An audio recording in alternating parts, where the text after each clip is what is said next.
Hello students, welcome to YSR academy. Last module में human reproduction के chapter में हम लोगों ने देखा था कि फर्टिलाइजेशन कैसे हुआ। Then we also understood the process of how the fertilization occurs. Secondly we also talked about the significance of fertilization and secondly अभी हम लोग को इस मॉड्यूल में डिस्कस करना है कि how the events unfold after the process of fertilization. So students, हम लोग को ये समझने से पहले फर्टिलाइजेशन का इवेंट जरा याद करना पड़ेगा कि जहां पे हम लोगों ने क्या किया था। We used certain mechanisms by which the sperm was entering into the ovum and because of which there was fusion। और एक बार वो फ्यूजन हो गया उसके बाद हम लोगों ने फर्दर एडवांसमेंट्स अभी देखने हैं। Now there are two major process जो फर्टिलाइजेशन के बाद होता है। ओके, कौन से दो प्रोसेस है ये। The number one process that is very very important in terms of actual formation of an embryo, which is the very first, is called as an blastulation, and the second topic which we are going to discuss is nothing but the gastrulation. Now the blastulation and the gastrulation combined together are the very important events in the process of development of the embryo. So students, ये समझने का कोशिश करेंगे अभी कि exactly blastulation क्या है। चलो students, let's start now. Blastulation exactly क्या प्रोसेस है, क्या है, ये थोड़ा समझने का भी कोशिश करते हैं। तो जैसे हम लोगों ने जाइगोट बनाया था ना, so you have an organization of the cell. Okay, you had a certain cellular organization, something say for example like this, जिसके अंदर जिसको आपने सबसे पहला टर्म क्या दे दिया था, it was called as zygote. ठीक है, अभी ये जाइगोट क्या हो जाएगा, ये zygote will start to divide. Okay, because it is only one cell. Okay, अपने को क्या चाहिए, अपने को बहुत सारे सेल बनाने हैं। So out of that one cell this zygote is now going to start a repeated divisions. Okay, zygote जो रहेगा it is going to perform what is called as repeated mitotic divisions. Okay, repeated mitotic divisions. Students, what is this, which means that जब हम लोगों ने एक zygote का cell लिया, this one zygotic cell is now going to form multiple types of cells. So by the process of what is called as mitosis. So मतलब क्या किया मैंने सबसे पहले एक हमारे पास एक जाइगोट था। अभी जब ये डिवाइड करना स्टार्ट करेगा ना, उस प्रोसेस को the process of division, okay, of zygote.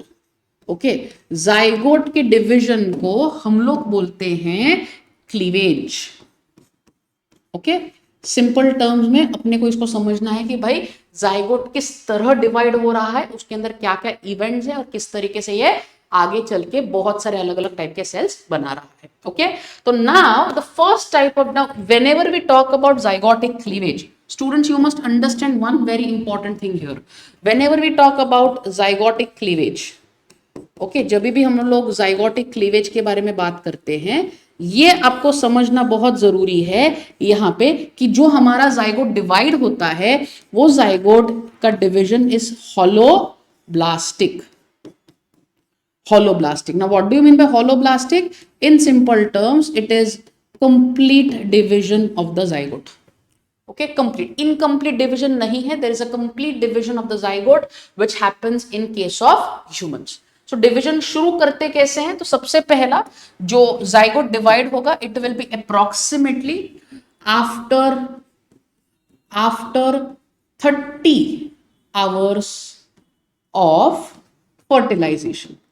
Okay, fertilization के अप्रोक्सीमेटली 30 घंटे बाद सबसे पहला जो जाइगोट का सेल है, which is say for example like this, is going to divide for the very first time.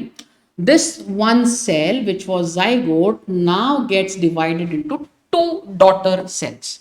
Okay, ये इसको आप बोलेंगे, इसको आप बोलते हो 2 सेल्ड स्टेज। क्या बोलेंगे बच्चे लोग इसको, अपन 2 सेल्ड स्टेज। अप्रोक्सीमेटली कितने घंटे बाद हुआ, it occurs approximately 30 hours after fertilization. Now this, after the division is done, the next division would be I'll keep the same pen. So next division would be after 60 hours. Okay, after 60 hours of division, एक बार first division हो गया, first division होने के बाद उसका 60 घंटे बाद what is going to happen, one cell now splits, already वो 2 में कटा था, it splits further into 2. Okay, so अभी टोटल नंबर ऑफ सेल्स कितने हुए हमारे पास, correct. Now you have what is called as an 4 cell stage. So अपने पास अभी है 4 सेल्ड स्टेज. ठीक है, चलो आगे बढ़ते हैं. तो पहला अपन ने एक सेल स्टार्ट किया था, वो एक सेल 2 में डिवाइड हुआ, 2 सेल्स 4 में डिवाइड हो गए हैं. So now let's move further. So this happens after 72 hours. Okay, after 72 hours. Now what will happen? Correct. अभी क्या हो जाएगा, 4 सेल्स जो अभी इस तरीके से डिवाइड किए थे, now divides into 8 cells. Okay, 8 cells. So now these are 8 equal cells. यहाँ पे एक चीज नोटिस करना गाइज, यहाँ पे ना सेल का साइज, जैसे सेल डिवीजन होते जा रहा है ना, सेल डिवीजन होते होते सेल का साइज जो है वो छोटे हो रहा है, area is remaining same. Okay, area जो है वो सेम है, बट सेल का साइज जो है वो छोटा होते. तो अभी हमारे पास क्या हुआ, 8 cell.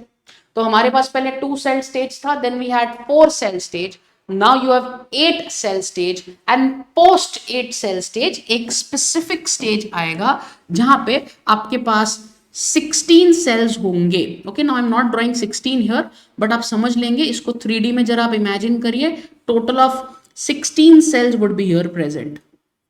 Okay, after a certain time, जैसे कि अगर मान लो 8 सेल स्टेज हो गया है, सो एक वक्त के बाद यहाँ पे टोटल 16 सेल्स आपको दिखेंगे. ओके, 16 सेल्स दिखेंगे. Now this 16 cell stage what you are seeing on the screen is nothing but it is 16 celled, and इसको हम लोगों ने एक स्पेसिफिक नाम दिया है गाइस. इसको एक हम लोगों ने स्पेसिफिक नाम दिया. वो नाम क्या है, the 16 cell stage is nothing but called as the morula. Okay, हम लोगों ने इसको क्या बोला, morula. Also you can call it as mulberry. Okay, it is also called as mulberry because it appears like a berry. Okay, small cells arranged in a cluster. Okay, group में इसको अपन arrange कर दिए हैं, तो छोटे छोटे sales में group बना दिया है. उस ग्रुप को, उस क्लस्टर को हम लोग बोलते हैं morula, also called as the mulberry. So हम लोगों ने क्या किया, हम लोगों ने एक जाइगोटिक एक सेल लिया. ठीक है, ये एक सेल जाइगोटिक एक सेल लिया. इस एक सेल जाइगोट को हम लोगों ने माइटोसिस डिवीजन करा दिया. माइटोसिस डिवीजन करवाने की वजह से 2 सेल बन गए, 2 सेल के हमारे 4 सेल बन गए, 4 सेल के हमारे 8 सेल बन गए. And after 8 cell stage you had a very special organization of the cell which were of 16 cells, and that 16 cells were called as the morula or also called as the mulberry.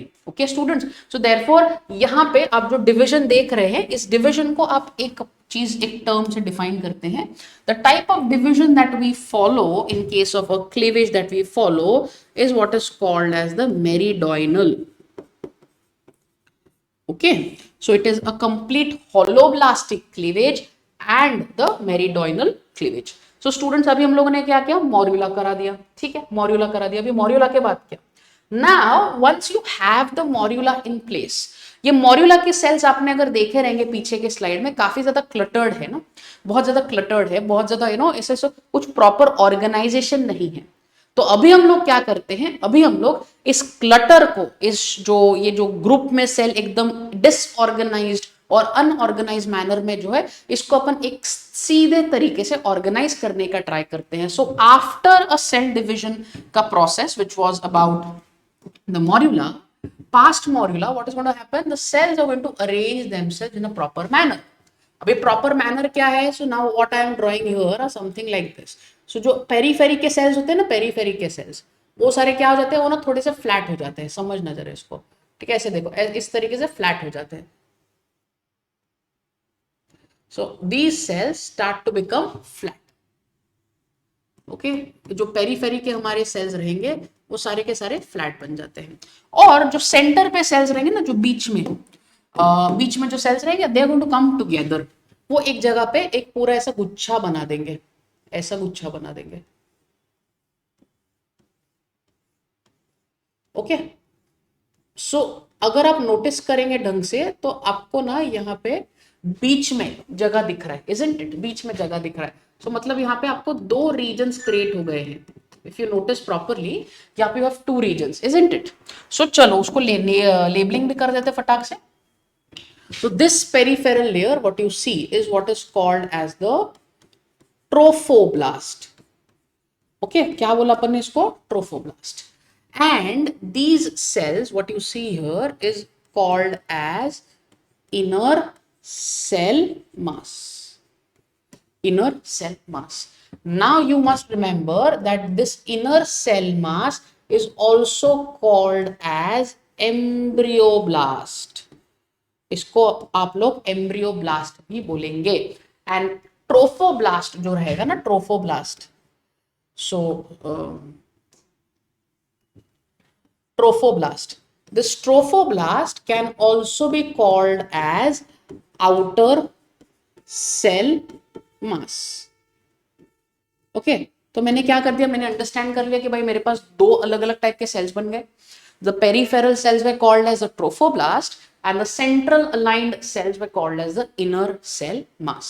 So अभी क्या, अभी बीच में can you see there is a cavity which has been created in the middle, isn't it?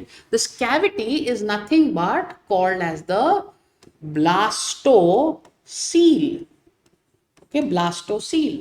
And यहाँ पे जो आपको cells दिख रहे हैं ना, सारे के सारे जो आपको सेल्स दिख रहे हैं यहाँ पे, these cells are called as blastomere.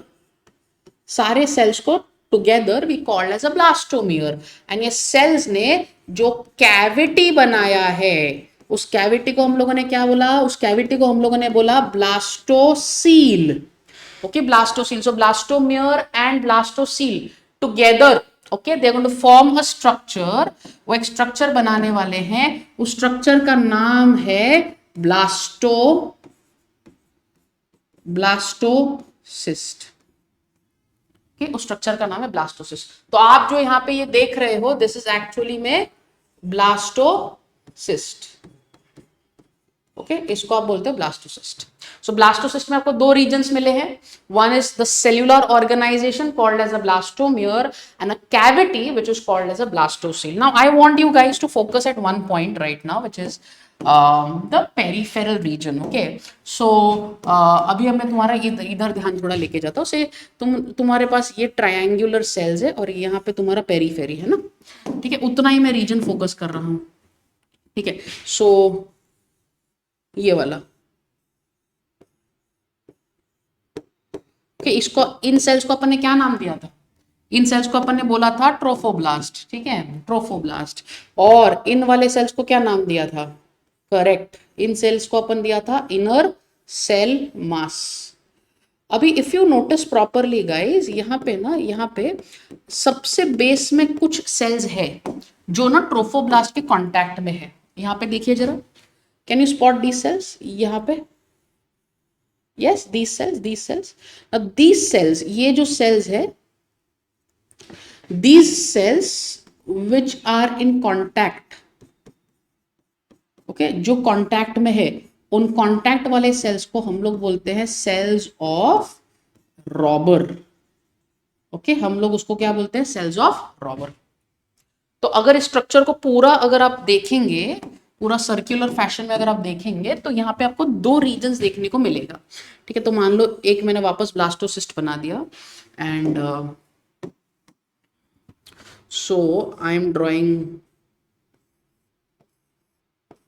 Trophoblast here, ठीक है, ट्रोफोब्लास्ट बना दिया। और बीच में देखें, बीच में क्या था? इनर सेल मास था। ओके बीच में हमारे पास इनर सेल मास है, ये वाला, ठीक है। मुझे एक चीज यहाँ पे गाइस हाईलाइट करनी है, बहुत इंपॉर्टेंट है वो, यहाँ पे एक हाईलाइट करनी है। इसके कारण ना, जहाँ पे कांटेक्ट में आ रहे हैं ना, जहाँ पे सेल्स कांटेक्ट में आ रहे हैं, देखिए जरा, ये वाला हिस्सा पूरा, ये वाला पूरा हिस्सा, दिस हिस्सा, दिस वाला part is called as the embryonal end, इसको बोलते हो एम्ब्रियोनल एंड, ठीक है। और इसको आप बोलते हो जो रीजन ऑपोजिट है विच इज कॉल्ड एज एब एम्ब्रियोनल एंड। सो यहाँ पे आपको दोनों एंड मिल गए हैं, एक एम्ब्रियोनल एंड मिल गया और दूसरा एब एम्ब्रियोनल एंड मिल गया है। So by approximately you know first initial stages of development में जब आप देखते हो तो आपने जाइगोट बनाया, फिर आपने ब्लास्टोसिस्ट बना दिया है। अभी अपने को जाना है ब्लास्टोसिस्ट के बाद कैसे पता है, now you have to by the time you are reaching to the stage of the blastocyst it's nearing about 5th और 6th डे आफ्टर फर्टिलाइजेशन, ठीक है। So by the 7th day okay अपने को क्या करना पता है, ये ब्लास्टोसिस्ट जो ले है ना उसको अपने को इम्प्लांट कर देना है। इम्प्लांट कहाँ पे करेंगे अभी जरा समझिएगा। सो यहाँ पे तुम्हारे पास ओवरी था, ओके ओवरी से तुम्हारा फेलोपियन ट्यूब आया है और ये फेलोपियन ट्यूब से तुम्हारा यूट्रस है, ठीक है। मैं एक ही साइड बना रहा हूँ। सो यहाँ पे आपके पास मान के चलते हैं कि ये वाला जो है ये तुम्हारा ब्लास्टोसिस्ट है, तो ये धीरे धीरे मूव कर रहा है, ठीक है, ये धीरे धीरे मूव कर रहा है। ये मूव करते करते करते by the 7th day, okay now understand this important concept here, ठीक है। Around 7th day after fertilization, okay fertilization के 7th डे बाद what is happening, this blastocyst which is present, okay ये जो ब्लास्टोसिस्ट हमारे पास है, this blastocyst gets embedded inside the uterus. Uterus के अंदर ये भाई साहब अंदर धस जाता है, यूट्रस के अंदर ये धस जाता है, अंदर एकदम एम्बेड हो जाता है। मतलब क्या, 7वां दिन आते आते वो जो ब्लास्टोसिस्ट रहेगा it can get attach somewhere, से फॉर एग्जांपल मैंने यहाँ पे अटैच करवा दिया, okay this is the attachment. This process what you are seeing here is nothing but called as implantation. इसको हम लोग क्या बोले, इसको हम लोग बोले हैं implantation. सो एक्चुअली में ये ब्लास्टोसिस्ट का जो एम्बेडिंग है इसको हम लोग क्या बोलते हैं, implantation, correct.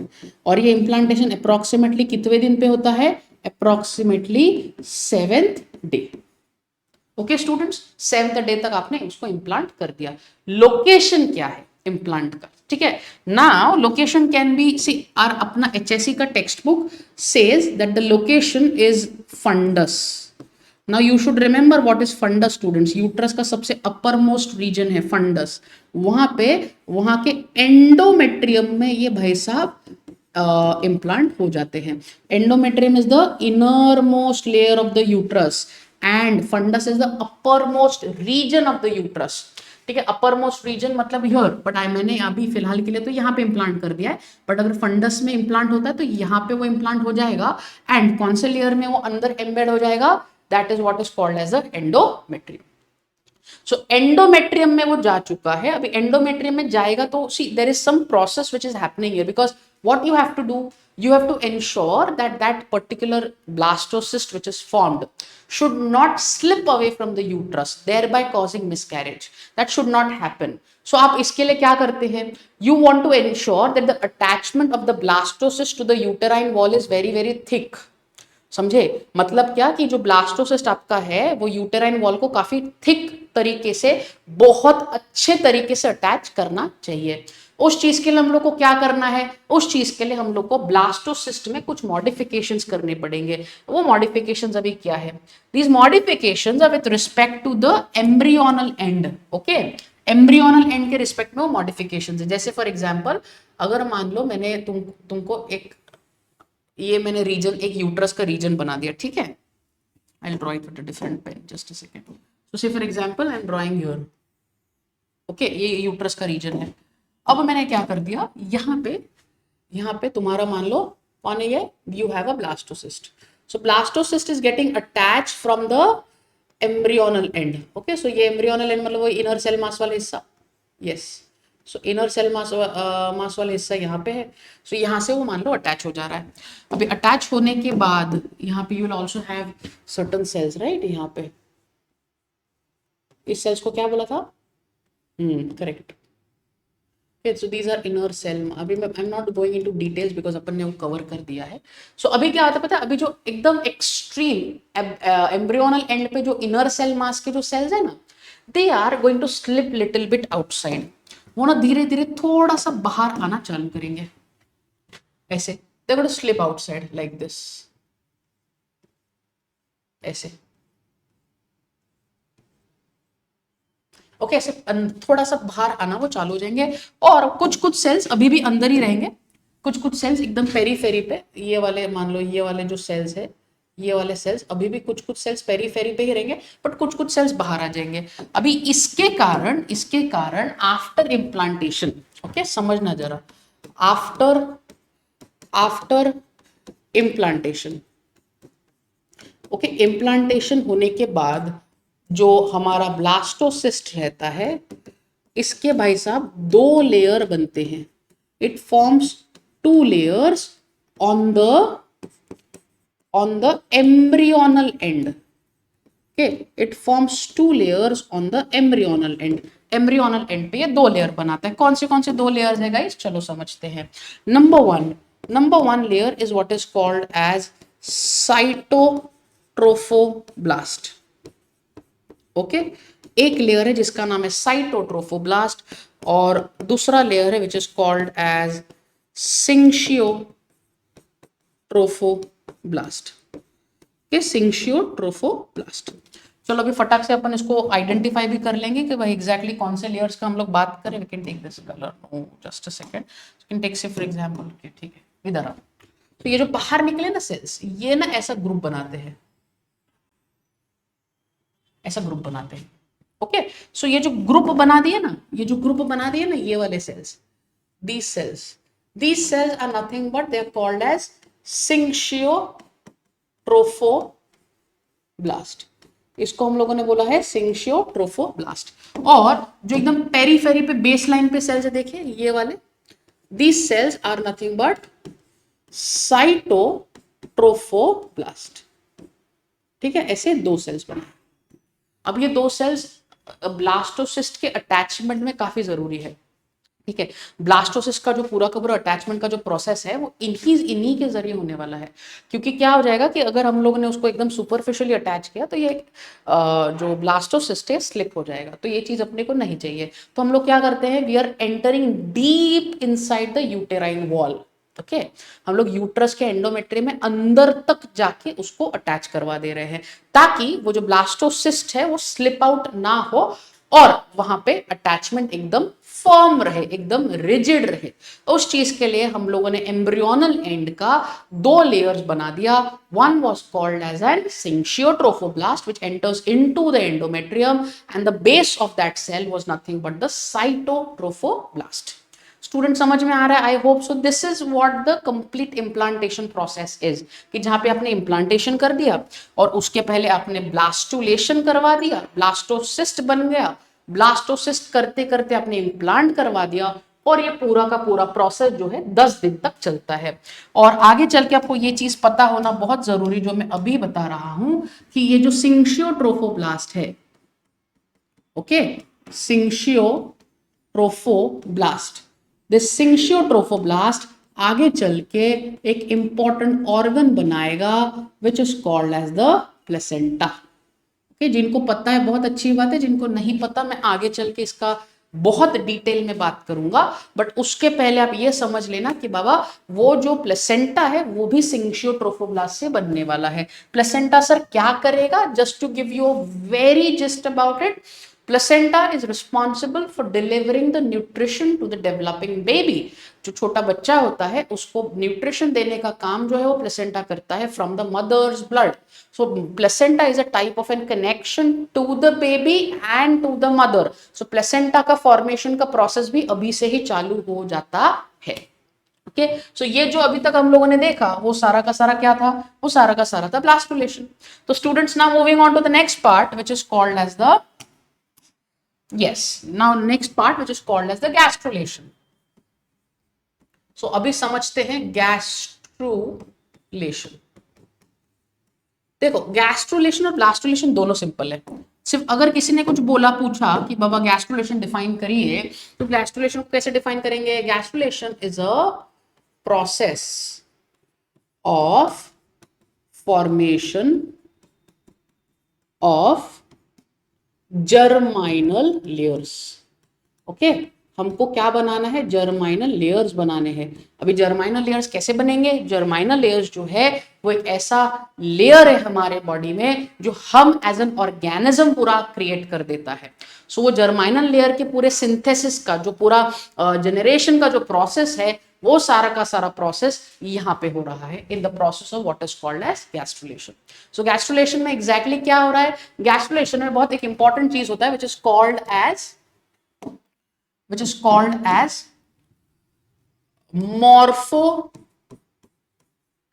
morphogenetic movements. Okay, morphogenetic movements. अभी ये चीज को मैं थोड़ा अच्छे से समझाता हूं, बट उसके पहले आप जरा ब्लास्टोसिस्ट पे, बिकॉज वहां पे ऑर्गेनाइजेशन था. सो एक पर्टिकुलर इनर सेल मास था, ट्रोफोब्लास्ट था. अभी क्या होता है पता है? बहुत सारे सेल्स रैंडमली अरेंज कर देते हैं एकदम सेंटर पे. मतलब क्या कि बहुत सारे सेल्स, मान लो ये तुम्हारा वो स्ट्रक्चर है, तो उसमें क्या हो जाता है? बीच में एकदम सेंटर पे बहुत सारे सेल्स अलाइन कर लेते हैं ऐसा. वो जो एम्ब्रियोब्लास्ट था पता है, इनर सेल मास, यस, वो इनर सेल मास इस तरीके से अरेंज कर. I just change the colour of this. So एक लेयर ये बन गया, और उसी के नीचे जस्ट एक हम लोगों ने और एक लेयर बना दिया. और ये किसने बनाया है वो तुमको याद है? वो एम्ब्रियोब्लास्ट मैंने कहा था. सो इसके कारण यहाँ पे आपको यहाँ पे दो लेयर्स दिख रहे हैं. ओके, दो लेयर्स दिख रहे हैं. ये दो लेयर्स का नाम क्या बच्चों? ये दो लेयर्स का नाम है, the very first is what is called as the epiblast. Okay, एक होता है एपीब्लास्ट और दूसरा होता है जिसको आप बोलते हो हाइपोब्लास्ट. Okay, hypoblast. सो ऊपर वाला लेयर जो रहेगा, ये वाला लेयर जो रहेगा, it is nothing but the epiblast. और ये वाला जो लेयर रहेगा उसको अपन क्या बोलेंगे? हाइपोब्लास्ट. ओके, अभी एपीब्लास्ट और हाइपोब्लास्ट बहुत ज्यादा इंपॉर्टेंट लेयर्स है. Why? Because epiblast plus hypoblast together, इनको दोनों को जब मैं मिला दूंगा तो it is going to form what is called as bilaminar disc. It is called as a bilaminar disc. Bilaminar मतलब दो डिस्क बन रही है वहां पे. So it is called as a bilaminar disc. Bilaminar disc की वजह से आपको दो रीजन्स मिल रहे हैं. देखो पूरे इसमें, पूरे स्ट्रक्चर में दो रीजन्स मिल रहे हैं, the uppermost region and the lowermost region. The uppermost region what you are seeing here is nothing but the amnion, और लोअर मोस्ट रीजन जो है उसको अपन बोलते हैं योक सैक. तो दो रीजन दिख गए, एक एमनियन मिल गया और एक योक सैक मिल गया. तो मैंने क्या कर दिया, जो इनर सेल मास था, जो एम्ब्रियोब्लास्ट था, उसको जाके दो लेयर्स में बांट दिया. एक एपीब्लास्ट है, दूसरा हाइपोब्लास्ट है. Epiblast layer is a upper layer towards the amnion and hypoblast is a layer towards the yolk sac. Together epiblast plus hypoblast is going to form what is called as an bilaminar disc. Now students, इसी bilaminar disc को जरा अपन 3D में थोड़ा सा imagine करने का try करेंगे तो आपको बेटर अंडरस्टैंडिंग मिलेगा इसका. So I am drawing with the same colours. So say for example यहाँ पे बना रहा हूँ कुछ इस तरीके से, एंड देन कुछ इस तरीके से. ओके, इसको you have, sorry, so you have a division here, तो वो भी तो सेल्स है ना, वो भी सेल्स है. तो यहाँ पे हुआ, फिर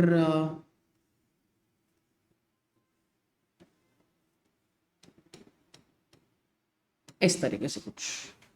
ठीक है, इसको अगर थोड़ा 3D में देखेंगे आप, अगर 3D में थोड़ा सा देखेंगे तो it will appear something like this. Okay,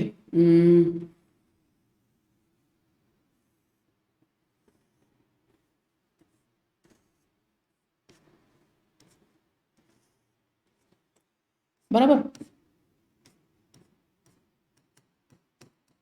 okay ऐसा, और इसके नीचे you have the hypoblast. So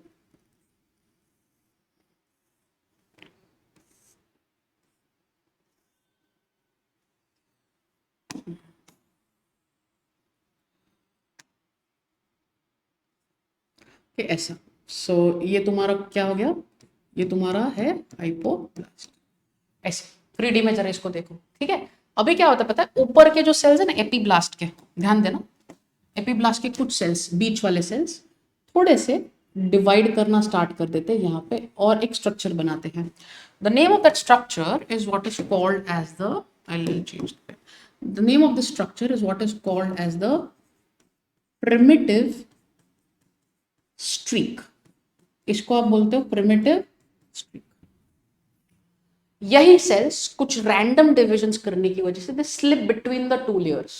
okay, primitive streak के कुछ सेल्स यहाँ से, प्रिमिटिव स्ट्रीक के कुछ सेल्स यहाँ से नीचे जंप करना चालू करते हैं, कि नीचे जंप करना चालू कर देते हैं, मतलब इधर कि यहाँ से नीचे दो लेयर्स के बीच में, और दो लेयर्स के बीच में जंप होने के कारण यहाँ पे वो एक और एक लेयर ऐसा क्रिएट कर देते हैं। So can you imagine this like this, ऐसा।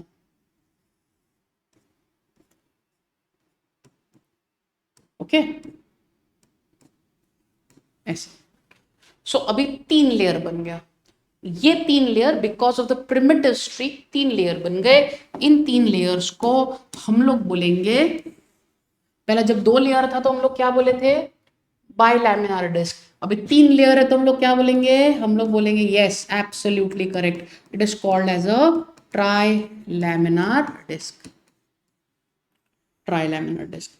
अभी हम लोग इस ट्राइलैमिनार डिस्क को अभी हम लोग एपीब्लास्ट और हाइपोब्लास्ट नहीं बोलेंगे, अभी हम लोग इसको नया नाम देंगे and the naming would be like this, the upper most layer, the uppermost is what is called as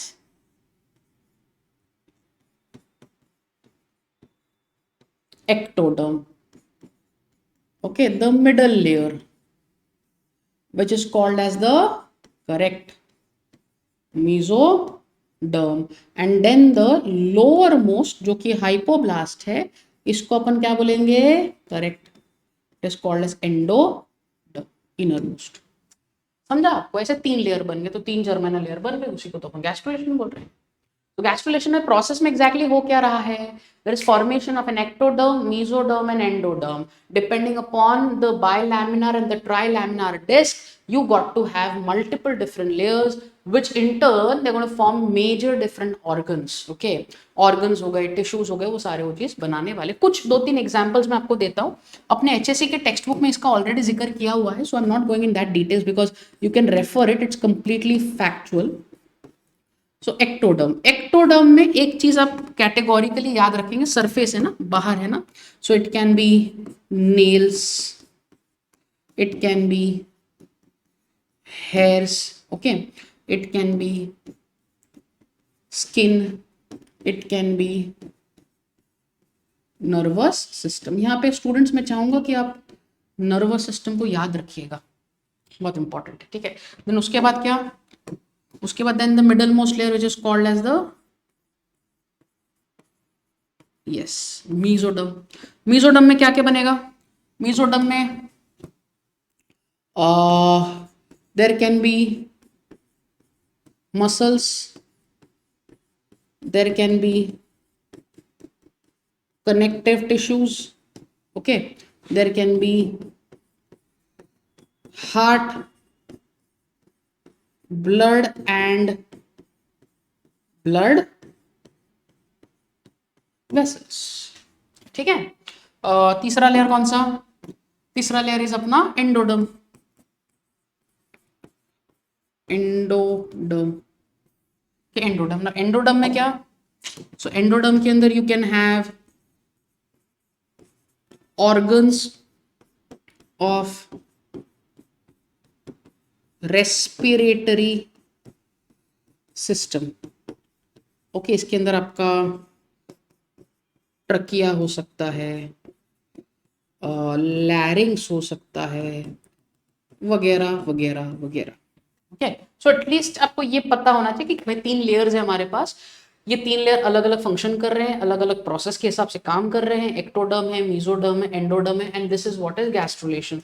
gastrulation में एक इंपॉर्टेंट चीज हम लोगों ने करा दी है कि what we are doing is we are forming the 2 different layers, we are forming the bilaminar disc, bilaminar disc से प्रिमिटिव स्ट्रिक बना दिया, प्रिमिटिव स्ट्रिक से हम लोगों ने ट्राइलैमिनार डिस्क बना दिया।